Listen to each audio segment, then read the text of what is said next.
Joining us right now is our pal, John Keim. Hey, John. What up, fellas? There's no way before the season you could have foreseen an 8-game losing streak, but that's what we had to endure. How did it feel to see the team get a win? I know that Dan Quinn was quite elated. Yeah, I think there was, I don't know if it was relief, but certainly they could exhale a little bit, right? They looked happy, John. What I saw, they looked happy.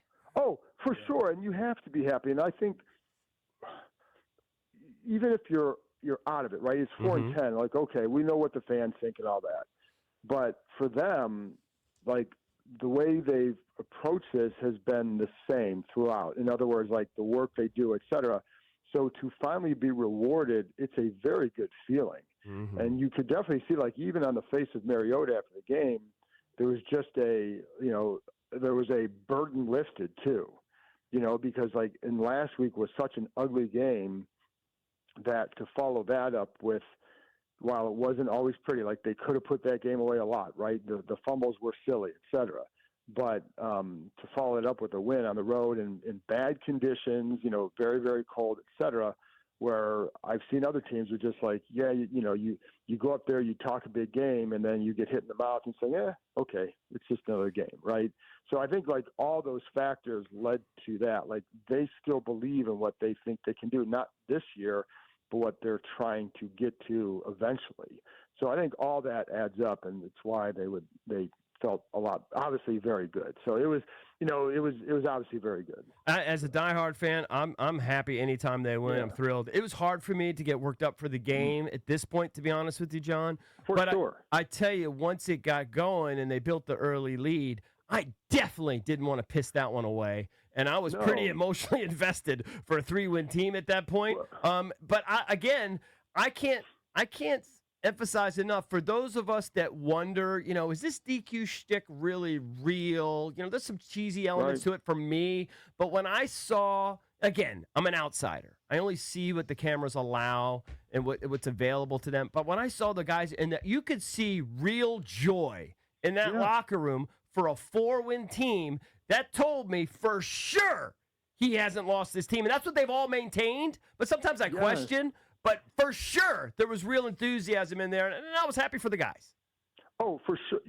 Absolutely. And this is why I've kind of maintained, like, I know for the draft, for the crowd that pays attention more to the draft and wants the draft pick more than anything, you don't want a season where it ends that poorly, because they still do buy into what he says and what he is. Like, if you lose 12 in a row and it gets ugly, like, you're going to lose that too, And so yes, that element absolutely exists. And I think if you're trying to maintain, or build certain standards, habits, et cetera, then you need to have games like yesterday where you can win. And, it's funny because, like, yes, it wasn't, I know they finally win and you get some people who are going to be upset because it didn't look good enough because the Giants stink. The Giants have been a lot more competitive than this team this year. So that's one thing. But the other thing is, and sometimes, like, they still had that adversity or whatever. You could have said, if a team that quits would be like, oh, all right, here it goes again, just fold up. And that's not what happened. They could have done that a couple times, right? And there's still a strong belief in that. Now, whether or not where it goes from here as far as like 2026 and beyond, I don't know. But yes, they still buy into that. And I think that's why, again, it's important for them to get rewarded with that and for them to see, like, yes, you stick in the course a little bit here helps. And again, we're still talking about 4-10 team. I know, we all know what this season is, and but to especially to bounce back after last week, and others have said too, like, they've been on teams that have quit before. And I think I told you guys one time, like, I had one guy tell me, like, he's been on teams where you start smelling alcohol on breath of guys who come into the locker room or whatever, like, it gets really out of hand, and that's not what's happening here. So for whatever that's worth, there's still that. Hey, John didn't smell any alcohol. That's a good thing. There's one thing that their wins have in common, and this might be common for most teams, but when they have won games this year, twice against the Giants, against the Raiders, against the Chargers, they've been able to run the football successfully. And I think if you start looking ahead, it had been a while to feel positive about Ja'Cory Croskey-Merritt. Bill had a big game yesterday. You got to see the resurgence, and maybe that was because, Chris Rodriguez didn't play. He got his opportunity. Yeah, absolutely. And he's going to have to, continue working on ball security. But what you see with him is there's just he's almost like a little pinball sometimes going through that middle. Like he bounces off and keeps going forward. And there's a vision, even on the touchdown run. Now there's a big hole that he cuts through, but that's not a design run. He's running to the left and he sees that and cuts. There's a instinct and vision that he has that's really tough. And he also is a very tough runner between the tackles, more so than what they realized. When they drafted him, I think they thought it'd be more of a, maybe more of a, clearly not finesse. It's not a finesse league, but more of a third down type guy, not a between the tackles type runner. And that's the biggest thing I think they've learned this year with him is that he can do that. And he is tough. So yeah, that. I think it was what helps you run the ball is when the defense doesn't give up a lot of points early. Mm-hmm. So that definitely helped, and getting that first drive helped to maintain that because there were runs early like this run didn't work, that run didn't work, but they stuck with it because they could. Kingsbury even said during the week that's what they do best right now, and they could finally stick with it. Last week you couldn't, but this week you could, and yeah, he's been a good story this year. It's just that because of the way the season has gone, you weren't going to see the opportunities for him. And like you said, Rodriguez, yesterday would have been a really good game for Rodriguez too. I felt pretty good that one of those guys was going to have a good game, but it was good to see what Croskey-Merritt did because it is a reminder, he can help you. John, with so many needs on this team, I've kind of been maintaining to some of my colleagues and guys that call in that they do like that running back room. And while we don't have a Saquon or a Gibbs, those guys can all contribute. And they're sort of the epitome of a running back by committee. And in terms of needs, I don't think it's anywhere near the top. Oh, it's not near I think because there's a long list of needs, right? Yeah. Especially, and I would say at premium positions because you need to get another defense. You need to get a young defensive end. You need to get a cornerback. Another cornerback. So another playmaker at receiver. Premium spots. And playmaking spots. All things being equal, where do you go? Let's assume they're all sort of equally rated. Where do you go with the first pick? Let's just cut to the chase. Well, then I think I'm right now. I'm looking, especially the way the draft sets up, either D end or receiver. Mm-hmm. So because I think there's quality there, and especially where they're going to be picking. And I assume they're going to trade down and get more picks, et cetera. Well, they're going to try to, but let's say I would just say assume they stick with their pick because we don't know. It's everybody's going to want to trade down, but is there a team that's willing to move up? And so I think that's something that look in the offseason how many times that happens. But let's say they stick with their pick. It's a very good class for what they want at D end and receiver. And then they can use a safety. Caleb Downs could be sitting there where they pick late. If you draft 8, he might still be sitting there. So if not, it could be there's a couple of really good receivers. One of those guys will be there. They need that too. And then it depends on what do they do in free agency? Because if they get somebody in free agency, well, then you scratch it off the list and now you can focus on something else. But they need those positions. I think on the defensive line, you need a good young lineman, period. Joined by John Keim from ESPN.com on the Ruud Guest Hotline. Ruud's the most reliable heating and air conditioning products in the DMV. So there's been a lot of curiosity based on where he was drafted in Ben Sinnott. And you only got one catch and you got some yards after the catch. You're somebody who's there every day, who talks to people in the know. What is his skill set? What type of tight end can he be? So it's funny because I know they're going to ask me about Ben, so I watched all of his routes that he ran yesterday. He only ran 8 routes. Mm-hmm. So a couple of things. He and Ertz are very, very different. Ertz gets open more through just detailed route running, right? Mm-hmm. And selling fakes, knowing how to, like that. He has that little cut to the middle. Like he sells the outside route, the flat route, and gets to the middle because he knows how to sell it. That's not Ben. He's not going to sell it quite as well. So what you'll hear from them is as much, and he even knows it. Like a lot of times, like he's a catch and run guy. That's more what he does, right? So play action passes, bootlegs, things like that. But they tried that a couple times yesterday, like in heavier tight end packages when he would be more out on routes. So two tight end packages with 3 offensive tackles, 3 tight end packages getting out on bootlegs. Like that's the kind of stuff where he was being targeted. And there were a couple times yesterday where, Mariota's throwing the ball before there was one where he's kind of open over the middle, but Mariota's already thrown the ball to Debo. Another time where he might be open, but he's getting the ball to Debo down the field. So going more to playmakers down the field than to him. But that is, like he's considered a catch and run guy. He's done a nice job as a blocker, and he had a couple of good blocks yesterday as well. And that's where I think he's really contributed mostly, obviously. But that's what you always hear. But John, we know Bates is a blocker. Kind of what I'm getting to is Ertz isn't going to be here next year. Right. All right. I think you need to Can Ben Sinnott fill that spot, or are they going to have to get a pass catching tight end? I think you need to go out and get another one that's a primary role for them. Gotcha. And I still think Sinnott can help you, right? Like he can be a guy that can help you in certain ways, but is he going to be that? Is he going to evolve to a 50 catch guy? He's not going to go from 5 to 50 in 1 year. I think that would be, you have to take a leap of faith at this point, but can he help you? Yes.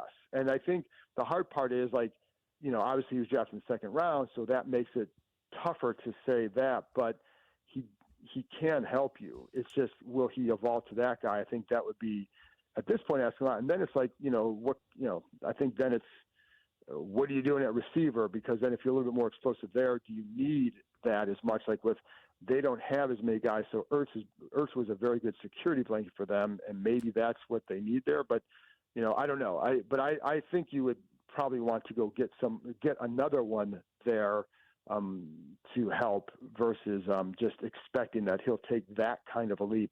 But could he take a leap from a 5 catch to a 20 to 25 catch guy? Sure. Yeah, I think so. For sure. And really, I know a lot of people are going to go, who knows, because we haven't seen it, but they are with them, and they know, I think, what they have. And I know guys are, they still seem to be optimistic about what he can do, but what's the level that he can get to? And I think it'd be hard to jump from this to something way above. Let's talk about the defense a little more, though, like sort of as a whole. Last week, a dud, obviously, just one of those, just throw it out. As far as I'm concerned, I mean, just a total disaster. I'd say on the whole, though, I feel like they have played better under DQ, including yesterday. I thought they were put in some tough spots with all those fumbles, which probably made it look a little worse. But I feel like Mikey's played better. I feel like Luvu's played better. Mikey got beat, but he also made a play. Vaughn plays like a third of the time, and he's leading the team in sacks. He's doing a little bit. I mean, I don't know. Some guys seem to be stepping up a little bit. A little bit. And, Vaughn is funny because, like, of all the players on that D, like, he's probably done exactly what you thought or hoped he could do. Yeah. I mean, he's got, 7 sacks. Like, when they sign him, like, if he gets he's in that, like, 6 to 8 sack range, like, that's solid for him, given the role they had anticipated for him, right? And he had a couple more pressures. Like, he still can rush the passer. Right. He's not, so, I mean, he's done a nice job. Don't you think Mikey's played better on the whole, even though he got beat on the one? I feel like he's played better the last few weeks. Yeah. No, I think so too. I think the one thing that you really like about him is that he knows how to make plays, and you don't have a lot of guys in back there who make plays. And I remember years ago talking to when Steve Jackson was defensive backs coach here, and he'd talk about, like, some guys will come back to the sidelines and like, oh, coach, I saw this. Next time I see it, I'm going to break on it like this. I'm going to make this play. And then they see it again and they don't make the play. Mikey sees it and makes the play. Like, he read the route yesterday. Like, he had a very good detailed description about what he saw on that play and why he could break on it and why he could stop backpedaling and start breaking on it. Like, he knew that it's going to be, he knew where the receiver was going because of that. So, like, that's what he offers you for sure. Now, they played a lot more man yesterday, and you could because the Giants don't exactly have very good receivers right now, but that was the most man coverage they played all year. And that comes off a stretch where they played heavy zone. Interesting. In part because of matchups too, right? Like that was a big thing. So you can do a little bit more when you're doing, when you're able to be a little bit more diverse. I think last week that really cost them because, I would say this: I don't think Minnesota felt that was the toughest defense they've ever faced. Yeah. And I kind of know that, right? Like that, So in part of it was they basically rotated to two different coverages. It felt like, right? It wasn't. They weren't able to be very diverse because of for a variety of reasons. Yesterday, I felt like they could be, but yeah, Mikey's a competitor. I mean, I know there's been a lot of inconsistencies this year, but he's a competitor and he's tough and he's smart.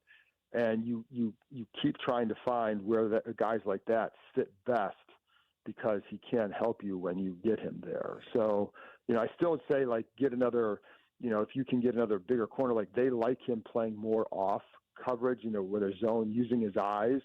It's, which is what happened on the interception. That's where he's best versus coming up and like press man on an outside receiver. That's not where they felt like he is like at his strength, right? But he has strengths and he still offers you a lot. And, the other last part on him too, and everybody wants linear progression, and that's ideally that's what you get. But some, young guys still go through a lot of stuff in this league before you kind of put it all together, right? And, is that what he's going through? And, we'll find out more next year to see, like, maybe there were some things he learned this year because he's a smart player. So I think, some things he's gone through, I'm sure he'll be able to process differently in the future. And 4 interceptions on the year, believe it or not, is 6th in the NFL. It's not too shabby. It's hard to get interceptions in the league. And like you said, he's a playmaker. John, always a pleasure talking to you. Thanks, guys. Thank you, buddy. John Keim from ESPN.com. All right, do you want to get into your Jaden question next? Because I do think it's interesting. I hadn't really thought about it before. Well, I'll tell you. Listen, I have been as steadfast as anybody. The kid needs to play. He needs the reps. Agreed. But when you see like Mahomes and those guys go down, and listen, everybody, it can always get hurt. But at this stage of the season, like Pat Mahomes would be lucky to get back in October, like middle October maybe, because they're not going to rush him back. They're gonna let it heal. So it's giving you pause. And I'll say, for being a steadfast, this guy needs the reps. Watching Micah and watching Pat Mahomes go down with injuries this late in the season, it does make me wonder. It's making you hesitate. All right. I want to hear from callers because I hadn't really thought about that before you mentioned. 1-800-636-1067. The Commanders win without Jaden Daniels. We were surprised last week that they shut him down. And there are some people that wanted him shut down the rest of the way no matter what because they've been eliminated from the playoffs. But the Junkies actually wanted him to play because we think he needs experience. Did what you see yesterday around the NFL with Patrick Mahomes tearing his ACL and then Micah Parsons going down with what everybody believes is a torn ACL, did that give you pause and make you rethink it? Or do you want to see Jaden on the field? I will tell you right now, I want to see Jaden on the field. 1-800-636-1067.